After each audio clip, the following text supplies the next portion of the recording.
And we are live with episode 175 of the Start, Build, Grow Show.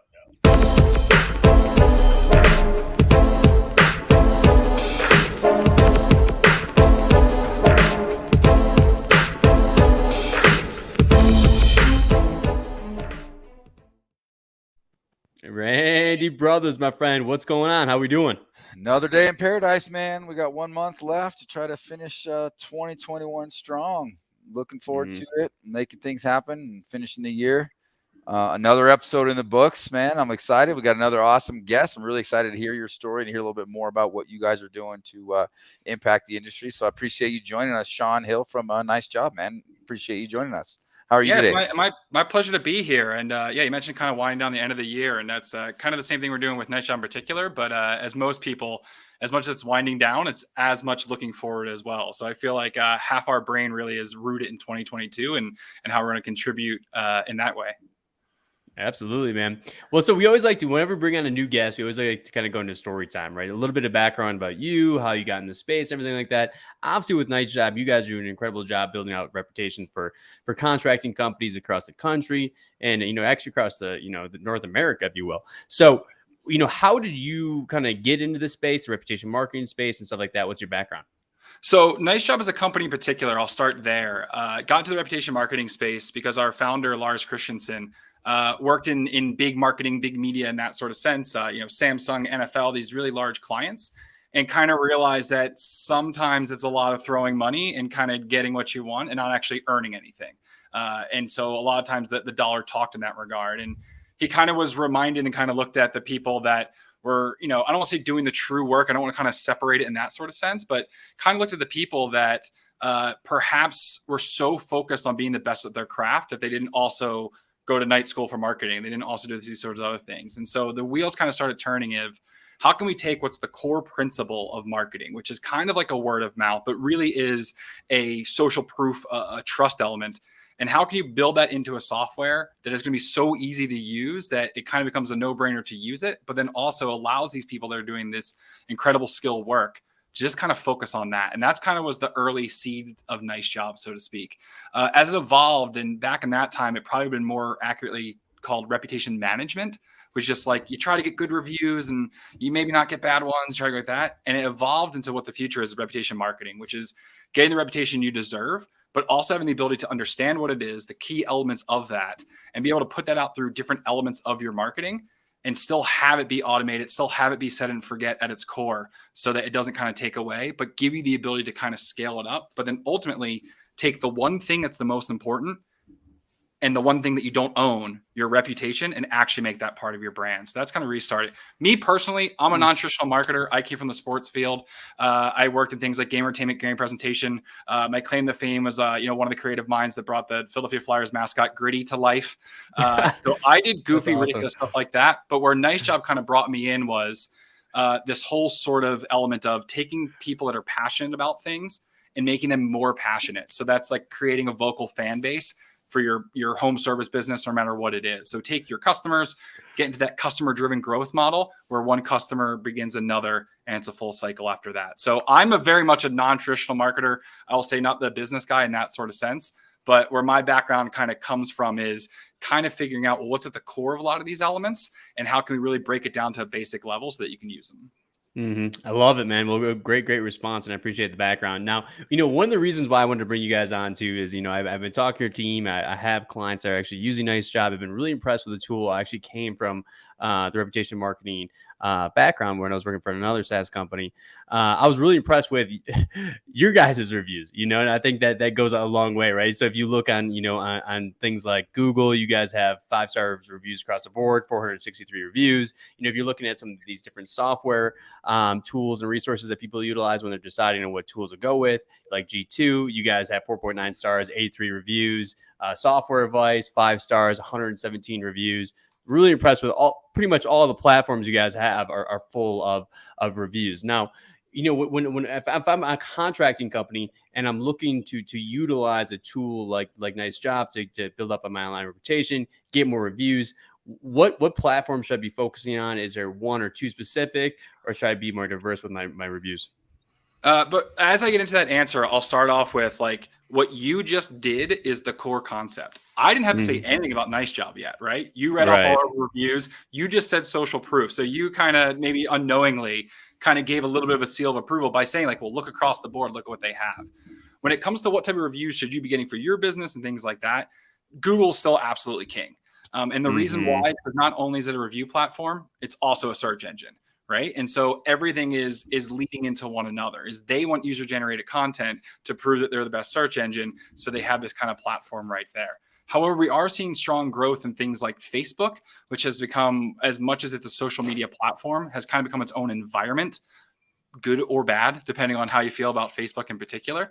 But what we've also kind of noticed is think about the apps that are on people's phone. Right. And when they hear a word of mouth conversation, like, hey, Randy, hey, Nick, so-and-so did this. So like, oh, hey, you like this fireplace here? Like so-and-so put that in there. This is the direct word of mouth. I told you the exact name. I didn't tell you the exact website, but chances are when you're going to go search for it, you might type in the exact thing, but you might see them on Facebook. That's an app that you're already in. Right. Or you might be looking through, a Twitter or an Instagram or something like that. So the social platforms are really starting to see much more. And I always remind people, and I'll kind of use the one word that always creates a really visceral reaction from people, but Yelp, for example. Oh, man. Oh, right? You said it. You said the Y word. Well, so here's the thing about Yelp, though, is everyone's like, well, everyone writes on Yelp, things like that. But Yelp has kind of become like the negative review platform in the sense of like, oh, it just becomes the thing people yell. Like, oh, well, I'll tell Yelp all about this. But who has the Yelp app on their phone? And someone's like, well, I do. Well, like, okay, do you actually make all your decisions there? Or do you go to Google Maps and see how close is that thing that you looked up on Yelp? So when you're at the decision-making process, where are you? Very rarely are they at Yelp. Better Business Bureau doesn't really have the bad reputation that Yelp does, but it's another one where it's kind of on top. So the twofold answer is focus on Google first, but get it everywhere you can. And so with NiceJob, we do that through our social sharing and some of the automations that we have through that.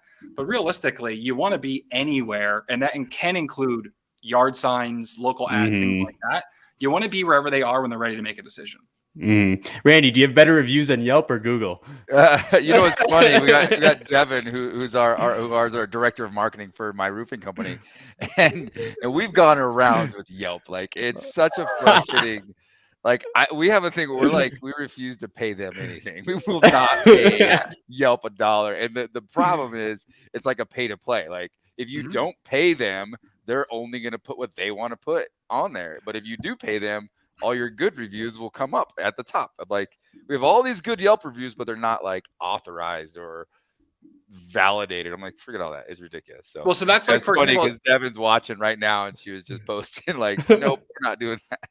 Well, that's also like, so Yelp with that gatekeeping, that's part of the reason. So Yelp doesn't allow third-party posting. So for example, if you're using NiceJob, it has to send you kind of through Yelp in that organic process. It's the only one that still has like the tiniest little obstacle in the way. We try to eliminate as many obstacles as possible. But part of what we did, including Google and Yelp, is when those reviews are posted, the reason that we bring them back in the dashboard and give you the ability to put them back out is because so many people are like, I got a Google review or I got a Yelp review. Great, it's there. Well, what happens if it's gate kept by Yelp? Or what happens if Google, in switching their algorithm, and we saw this a ton during COVID, starts doing temporary removal? So what they do is they bring it out because the computer kind of kicked it back and sometimes they manually reviewed. So sometimes your reviews will disappear for a 48-hour period, then come back, like one or two reviews, not all of them. But you want to make sure, like I said, it's there when they're ready to make the decision process. So that's why we talk about the reputation marketing as opposed to reputation management, is being able to put some of that social proof in your ad copy, put it on a uniform, put it on, a side of a van, but then also be able to take things like a Google review and turn it into a Facebook post, or a Yelp review and turn it into a tweet. Because now if Yelp wants to gatekeep it, keep it all precious, and all that nature, or they want to force a pay to play, you still can take that genuine feedback that your customer gave you and use it for marketing purposes and not let some third party keep it hostage. I mean, it's interesting. I would say that when I'm looking at platforms that had reviews, for the most part, it's going to be Yelp, right? And I think they consider not recommended reviews, which it can change your rating. I have noticed a couple occasions Google actually not showing up reviews. Do you have any idea why Google does that? Because I feel like that's a little bit more rare, but for me, that Google review means more to me. So Google is an interesting case. One, they don't really share when they make algorithmic adjustments or anything like that. The fact that it's Google My Business is now Google Business Profile. So all the people like myself, they got used to just saying GMB to save time. Now they say GBP and things like that. But a lot of things that they make those changes while they're kind of removed out is, again, their search engine almost first. So what they're trying to do is answer questions and display data to answer those questions, answer those prompts. As I mentioned during COVID, is they started restricting and making the review process before review went to display a lot harder for a brief period of time because they had bandwidth. Obviously people were out, but then additionally because people were commenting on things that didn't really relate to the business, and they were trying to fine tune in real time to make it that it's an accurate user generated content, right? That this is actual someone that had an experience with this business and is leaving a feedback that hasn't been coerced in any sort of way. And so when they do that is they use the automated triggers that will do a preliminary flag. And then sometimes there's the backup that will then pull it from the display. And sometimes it's either manually reviewed or they believe in the algorithm enough. That's when it goes through where you'd have to kind of submit for review or things like that. Your Google My Business, your total, both how many are displayed and your display number fluctuates a lot more than you think. And the only time you really notice it is if you just looked at it or if it's something, a bit drastic. But I almost try to say, think of that number a little bit of the weight on the scale, right? So after a big old dinner, you might weigh a pound or two more. And if you have you're reading a couple sections of the paper, if you get my drift, you might be a pound or two less. But overall, like, you are who you are. So when it comes to those kind of being reviewed, it's really hard to tell why they are. But more often than not, while Google does put, like with the review process or trying to get reviews removed, if anyone's had an experience with that, while the process is often complicated, it is kind of based in a realism, and they get it right more often than they get it wrong, like far often. But the display going down, that's kind of where I go back to, not to talk about the same point again, but that's why it's important to really understand and have your reviews come in and know where they're coming from and where you can then put them. Because if you have a Google review that's going to be temporary down for an hour or two, yes, worst case scenario is you're going to miss a customer that wanted to read that one specific review. But if you're getting reviews 20% of all the jobs you're doing, you're replacing one so quickly on Google that the couple that drop out, even if it's the greatest pros, the most glowing review ever, even if that's down for a little bit, it shouldn't affect you being able to get your next lead and your next sale and close your next job. So I know I didn't quite answer the question because I don't have the Google exactly why they do that sort of thing, but it's never as easy as a process when you're trying to be a search engine and also be a review platform. And then you just mentioned something about removing reviews as well.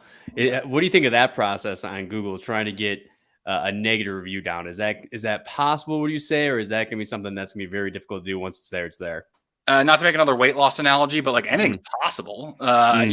Just how likely are you willing to do it, right? Are you willing to change your diet, hit the gym, and do all those things? Or are you willing to submit the request, then wait for the Google call, then have it be the wrong call, then do it 24 hours later, then have it give you a 48 hours later? So what we like to say when it comes to negative reviews is every review you get is a marketing opportunity, because a negative review gives you the opportunity to now take the story from that point.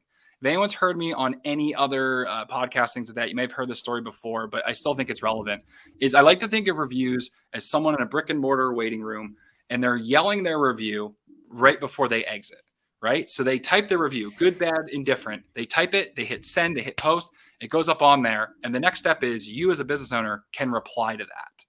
So it's not you get the full end all be all last word, but you kind of do in a way.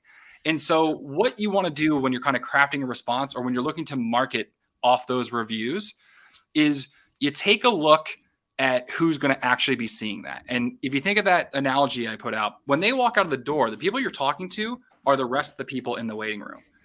And you want to be able to tell them, hey, we messed up. They're actually right. We did screw up their job. But this is how we're never going to have that happen again. So if you're reading this 3 minutes after this reviews posted, know we're going to improve. And if you're reading it 2 years after this is posted, know that we have improved. So any review coming through, getting them removed, it's a complicated process. If it's something that's really against terms of service, there's plenty of blogs. We have one as well that talk about exactly what you can get removed a little bit easier than others. If it's easily removed and it's really detrimental, then yeah, maybe give it a go. But more often than not, even the worst, most scathing review is your opportunity to call your shot for your next future customer.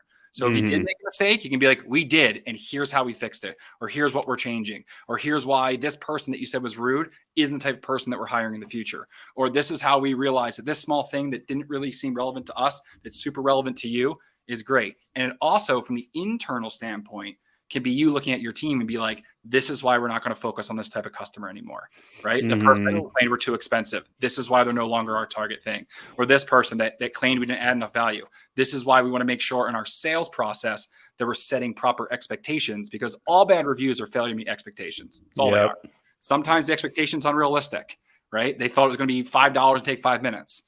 But if your sales guy, your intake, your website, your anything like that doesn't say at some point, don't expect this to be $5 in 5 minutes, then you open yourself up to that feedback. But any negative feedback you get, it's not, some people try to jazz up a bit and go, oh, well, any review can be great marketing. Like, no, 1-star reviews are very hard to market.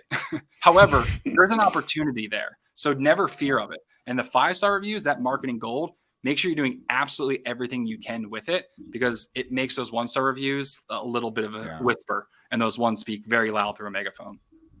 Yeah, well, a couple comments there. One, and as Devin's watching too, like they've built out a system where anytime we get a good review, automatically goes to Twitter, automatically goes to Facebook, automatically like gets posted all over the place, and even internally.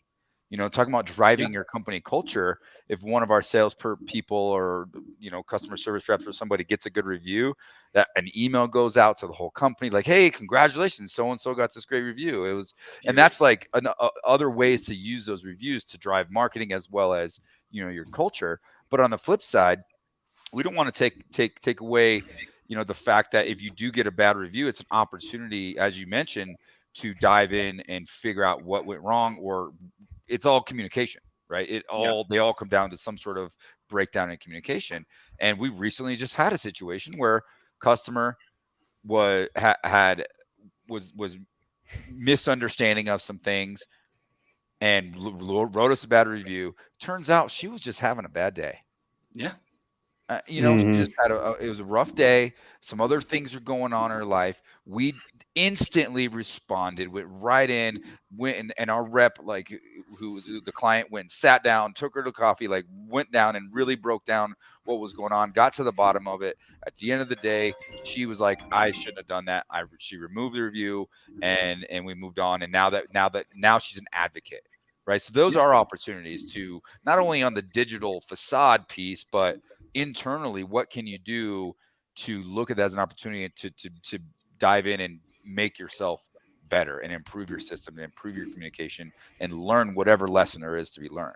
I love that you said that, because the culture, I think, is actually the most important part of getting that feedback cycle. Because if you're making necessary changes or making necessary improvements, but you talk about is people want to feel that they're rewarded in what they're doing. So if you really want to bring your team together, it's celebrating those good reviews, celebrating those sort of achievements. And if you're doing something like, on the performance pay side or things like that, obviously, NiceJob is like a leaderboard feature, but, you talk about having like the sequence yourself.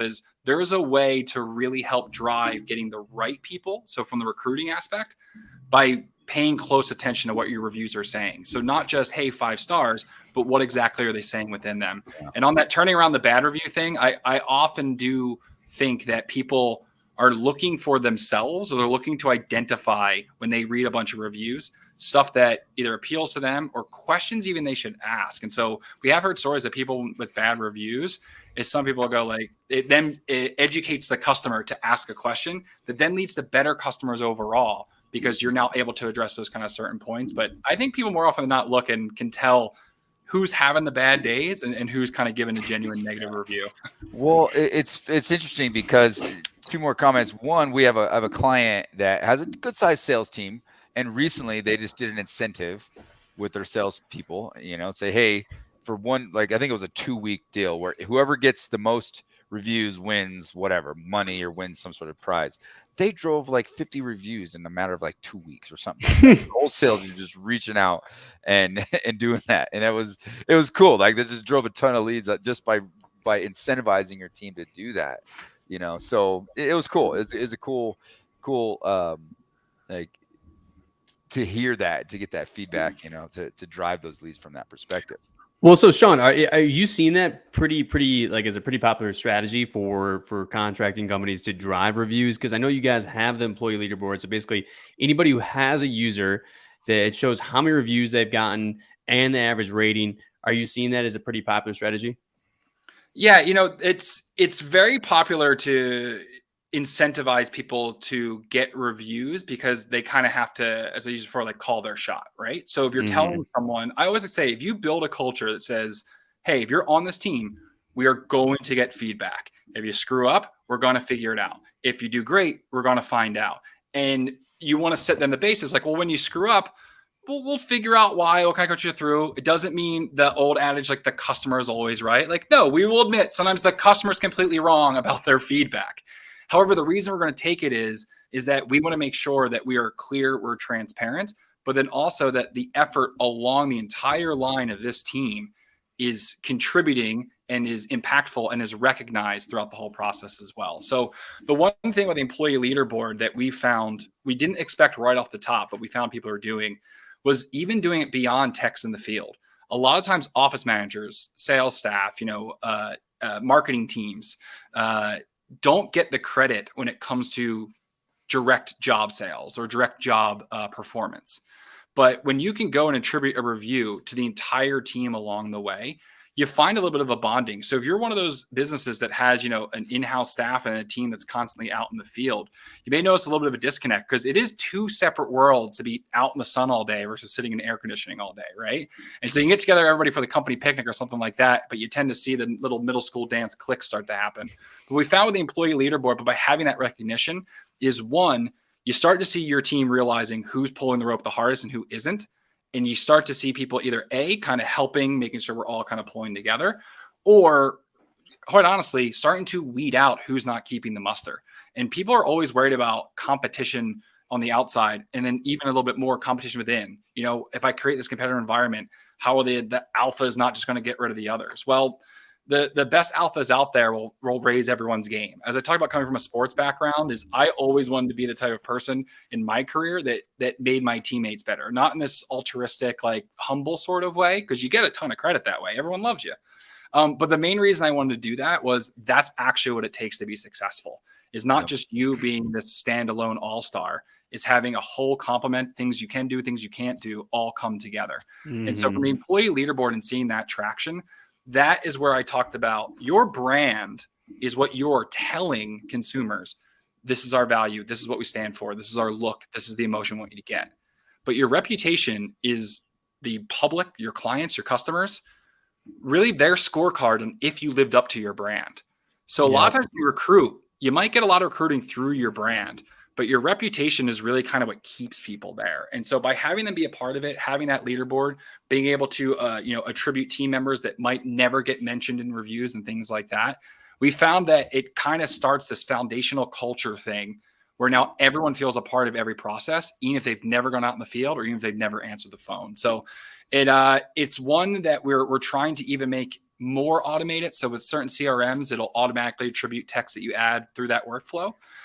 There's still some manual attribution when it comes to sales teams and stuff like that. So we're always trying to make it smarter and better, but it was a key thing that we wanted to have in there as we made the shift from reputation management to reputation marketing. It's beyond just, hey, what's our review total? It's who are we, what are we, and how are we getting better every day? And I hate to focus on another feature that you guys have because I usually don't try to pitch someone else's services or products, whatever it might be. But there's just a few features that I feel like really made you guys stand out that I think adds a lot of resources to contracting companies or roofing companies. One that I really liked was actually the topics tab, right? So where it's actually pulling keywords from reviews and showing what keywords are mentioned the most. For example, as a positive topic for one of our clients that uses NiceJob, knowledgeable, 39% of the time, right? Easy to contact, another high percentage of the time. Easy to work with, another high percentage of the time, right? Quick response, right? Not recommended or negative ones was inexperienced was 2% of the time, right? So that shows where we can improve on. How are people utilizing that? Why is that so important? So the ideation behind topics was getting reviews is great, but knowing what's in them actually helps you make cultural change. Because saying, hey, we have 5-star reviews, but no one's talking about the fact that you're on time or, talk about that topics. The big thing is, I should mention off the top, is we did it through machine learning, so not through keyword tracking.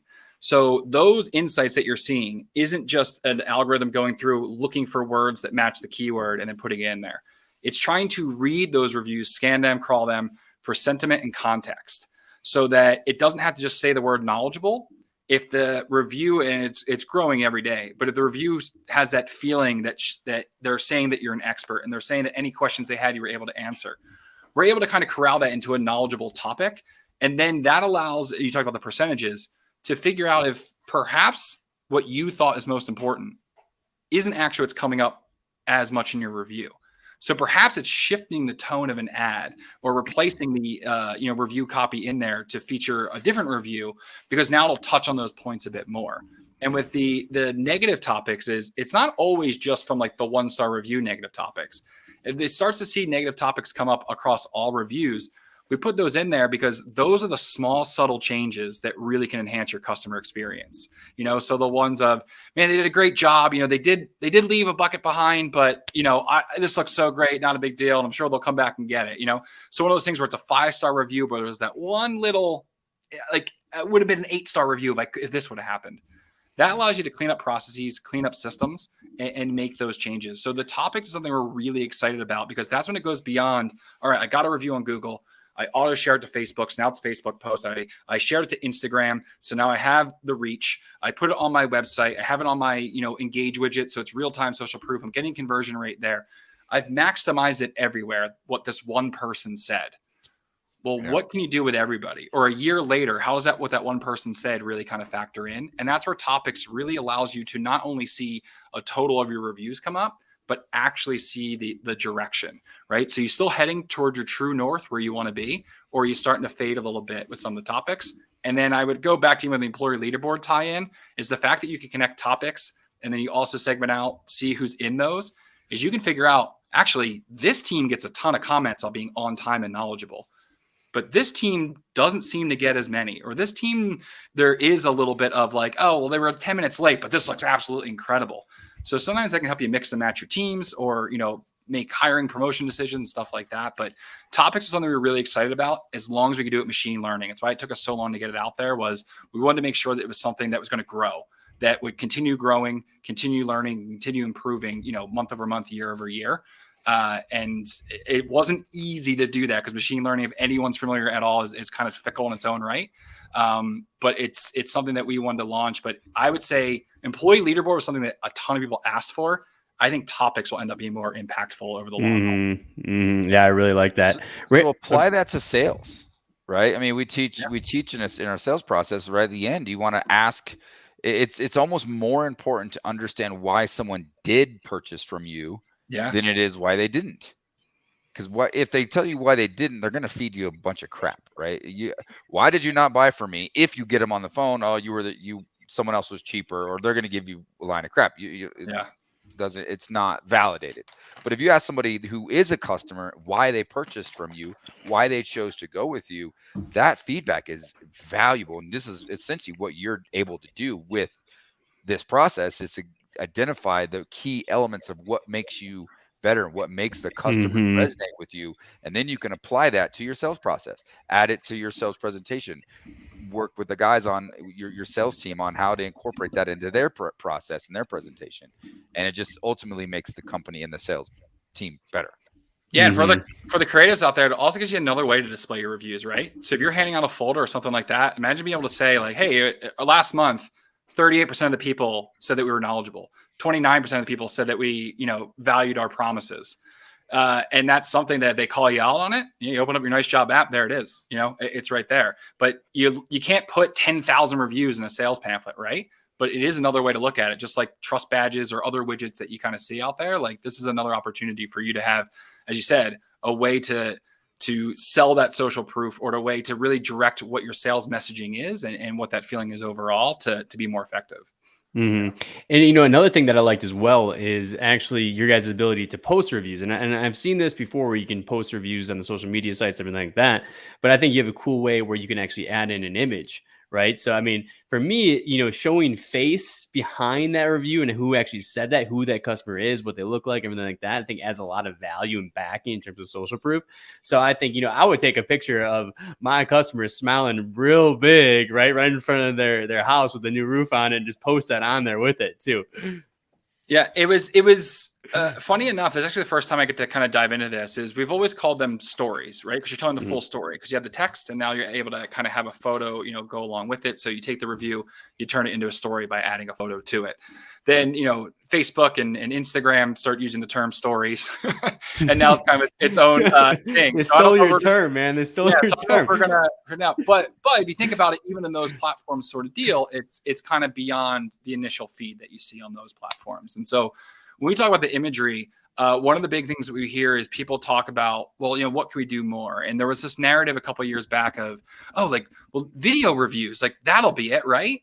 But then anyone that's tried to hold up a camera in front of someone that's not ready to do it, they're not a big fan, right? Yeah. You don't quite get it. It's almost like, my wife, for example, is introverted. And so the worst way for her to get an award is in front of a bunch of people clapping. Things like that.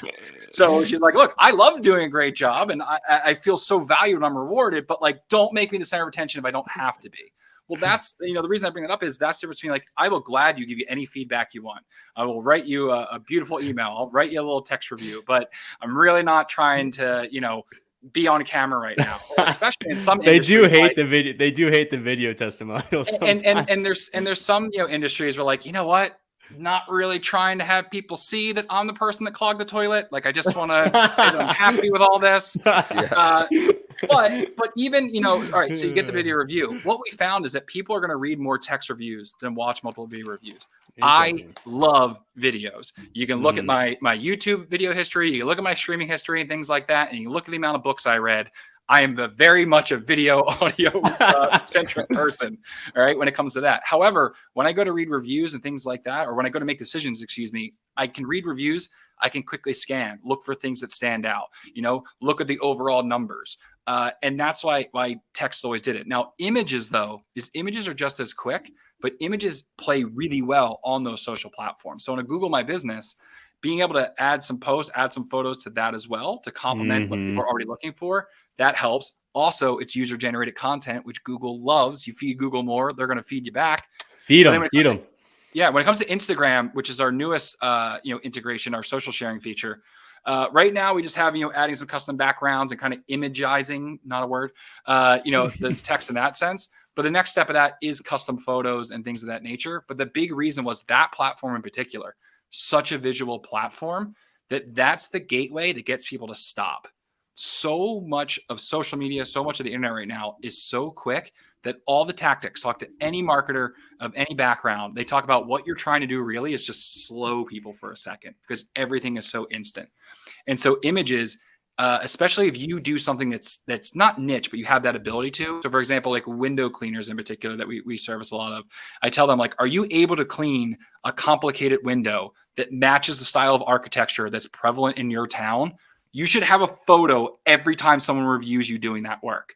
Because then someone goes, oh, I have that difficult window. I have that hard thing. And the last three guys couldn't get it, but that looks great. And the review below says that they were amazing and they were cheaper than he thought. And they were done in 10 minutes. Like it really kind of same thing with difficult roofing jobs too. I mean, there's certain roofing jobs, Randy, that I know you've taken on that you'd be proud to showcase with a nice 5-star review.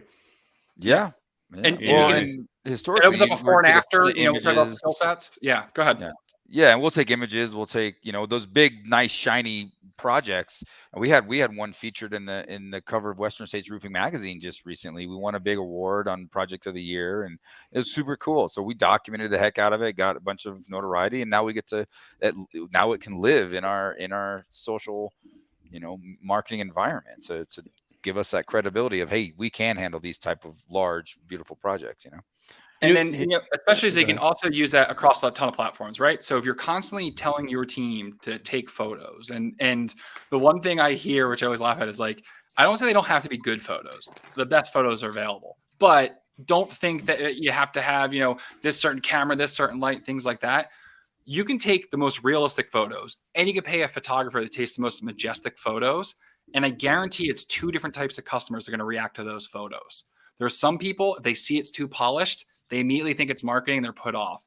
So some of the best people we've seen that have used, images for reviews and have used imagery the best is showing this is the real, then this is the dream. So guess what? This is what you're going to see in progress. This is how you're going to feel afterwards. Creating that sort of emotional feel that really helps people stop, slow down, and investigate who you are. And then that's where your sales process, that's where your closing process kind of takes over. But yeah, roofing in particular, I can't tell you, I'm originally from Philadelphia, NiceJob's up in Canada. So I moved to Canada. I'm actually in a different province in Canada now, if you can't tell by the flannel in the fireplace. But the different architecture from all the different places I lived in and come around it always clicks in the back of my mind is we've been renting, kind of bouncing around, but whenever we move in, we find new challenges we have to deal with. And so if I can scroll through and find someone that successfully had their problem completed and it looks very similar to mine, that's really going to take my time and make me focus and probably edge me towards making the decision there, rather than, continuing my search. Because most often than not, you want to get to the solution quickly. That's what the internet's about. So by having images, you might be able to slow people down that will then read your copy, the social proof, your reviews, which will then get them to contact you. And then your system's taken over from there. Yeah. Randy, what do you think? Do you think, so they got a couple methods that they can send out review requests. They got SMS or text messages and email. What do you think is the best converting? Well, SMS easily, right? I mean, look at just the open rates and how many people actually look at and read emails, right? I would think that the SMS, again, maybe it's just that's where I would lean to. That's where I would lean to. I would think that that's where I would lean to. Text message is the best so conversion. It's funny is that, so the NiceJob sequence starts with a text and then follows up with 3 emails. And we're working on kind of a V2 of some of our campaigns feature to allow people a little bit more customization. But one thing we found when it comes to at least the review process, right? So I want to make it clear, not talking about some other elements of marketing or other elements of the customer experience, such as appointment reminders, invoices, follow-ups, things like that. We found that initial text followed with the emails helps you guide the tone along the whole process to, one, give you an opportunity to respond if someone feels like they have a question before they feel ready to leave a review. But then also it really kind of clarifies it or really positions it in the right realm. And what I mean by that is, I'll ask anybody, and I know I work in the reputation marketing space, if you did a job, would you rather get paid or hear feedback? Right? Mm-hmm. And you're like, well, I definitely want the feedback, but if I'm being honest, the paid's going to help me kind of do some more paying that I have to do, right? Mm-hmm. And so that's why we talk about is we want the review process to be as simple for you, but simple for the client, but never get in the way of any follow-up automation or anything like that you may have. And so the shift to email is kind of like meeting them where they are. Because if you send them a text message, you send them another one, you send them another one, or maybe you have a text message for a review and then a text message for the next appointment and a text message to say it's paid. At some point, it becomes like they're not that into you sort of thing, right? You're blowing up their phone. But it's sitting on the email, is it kind of, they get around, they go. Sometimes you're catching them in a better spot. The SMS works so great because you can get people, they pick up their phone, it's right there, they click a link, they're already leaving the review and it's done. We have a lot of people in the NiceJob community that talk about what they do when they send that initial text is they almost get people to then pick up their phone. And then once it's there, it's now that social pressure of like, oh, well, since you're watching me do it, and it kind of helps out. But the emails are, if they got the text, they see it, they're aware of it. But more often than not, the reason they're not leaving it now is because life gets in the way. So by pinging them again on the phone, it's almost like you're begging the importance as opposed to meeting them where they are, changing the tone over time and going through email. So many people, I was at an event recently, they're like, email's dead. No one checks email. I'm like, but on your phone, do you check your email? And because of that, and because it looks a little different, do you just kind of think of it as text at this point? More often than not, when people think of it like that, they're like, oh yeah, I guess my email's not dead, but it's not my constant. My email's my end of my day thing, or my email's a when I get around to it thing. Well, what, if they haven't left you a text on the SMS yet, when they get around to it, might actually be the best time to catch them. So that's why we do it that way. But we are also looking to kind of give more opportunities and then also more creativity or more customization. So people are using other elements as well. They're never bombarding a customer with communication. Awesome, man. Well, Shawn, so as we start to bring this thing to close, we always end it on a gold nugget. So something we want to implement, something we want to avoid. It could be a quote for all I care. It really doesn't matter. But I make Randy Brothers go first. So Randy, for the 175th time, what do we got? What's a golden nugget? Man, I always try to come up with something that's like relevant to the show, and we've covered a lot of bases and a lot of really cool insight. And I kind of talked about it a little bit, but I'm just going to rehash what I talked about a minute ago. And I think, knowing why you are chosen to do a project is super valuable. So if you can figure out what makes you different and what your customers are saying about you, it is going to really help you to differentiate yourself, because everyone needs to have a differentiator. What makes you different? The best way to figure that out is ask your clients, why did you choose to work with me? Why did we earn your business today? Use that information, reverse engineer that, and add it to your sales program, sales process. You also want to understand why they didn't choose you, but it's a lot less, public. People don't ever ask, why did you actually come work with me? They ask, why didn't you work with me? So the takeaway today is start asking your clients, why did they come? Why did they choose you? And use that information to get better. Well said. Shawn? I think a little same lines, but the kind of the gold nugget that I'll try to leave with everybody is you absolutely need to and have the right to ask for feedback. And I talk a lot about reviews and things like that.